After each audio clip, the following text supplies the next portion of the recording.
पश्चिम बंगाल के संदेश खाली में हुई हिंसा के बाद से सत्तारूढ़ तृणमूल कांग्रेस बीजेपी के निशाने पर है। बीजेपी ने आज टीएमसी पर कई गंभीर आरोप लगाए।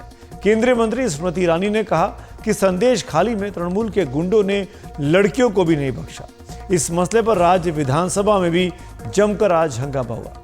नेता प्रतिपक्ष समेत बीजेपी के 6 विधायकों को सदन से सस्पेंड कर दिया गया है। फ्रॉम संदेश खाली। पश्चिम बंगाल के संदेश खाली में महिलाओं के गंभीर आरोपों को लेकर राजनीतिक टकराव तेज हो गया है। केंद्रीय मंत्री स्मृति ईरानी ने टीएमसी और सीएम ममता बनर्जी पर निशाना साधा है, तो टीएमसी ने भी पलटवार किया। इन बांग्ला की संदेश खाली की महिलाओं ने पत्रकारों से कहा, निये चले जाबे रातेर पर रात, उठाकर ले जाते थे रात दर रात। जब तक टीएमसी के इन गुंडों का मन नहीं भरता था तब तक इन औरतों को रिहा नहीं किया जाता था। 5 जनवरी से ही संदेश खाली में बवाल मचा हुआ है। पिछले हफ्ते फिर तनाव बढ़ गया।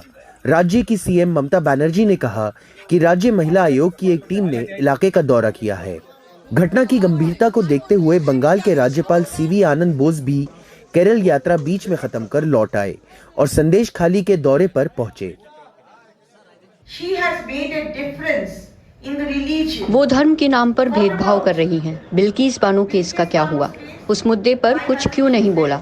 वो सिर्फ वहाँ लोगों को भड़काना चाहती हैं और तनाव फैलाना चाहती हैं। यही बीजेपी और सीपीएम कर रही है।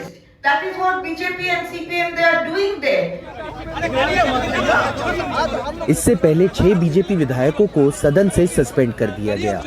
बीजेपी के एक डेलीगेशन भी संदेश खाली जाना चाहता था, लेकिन उसे बीच रास्ते में रोक लिया गया। आज हम सारे बीजेपी विधायकों ने अत्याचार, शारीरिक यातना, अपमान और बलात्कार के खिलाफ आवाज उठाई। इस वजह से उन्होंने बीजेपी के 6 विधायकों को सस्पेंड कर दिया। For that reason, they suspended 6 BJP MLA. BJP के जो विधायक है वो संदेश खाली जाने वाले थे, लेकिन आप देख सकते वो इस बस में है और यहाँ पे उनके बस को पुलिस द्वारा रोक दिए गए हैं। ये जो सिक्योरिटी यहाँ देख रहे हैं आपको, ये सेंट्रल सिक्योरिटी है जो बीजेपी के विधायकों को दिया गया है।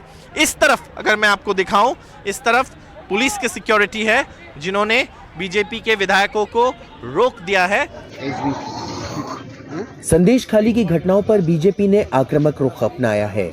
आने वाले दिनों में इस पर राजनीतिक टकराव और तेज हो सकता है। दिल्ली से वसुधा वेणुगोपाल के साथ कोलकाता से सौरभ गुप्ता की रिपोर्ट, एनडीटीवी इंडिया।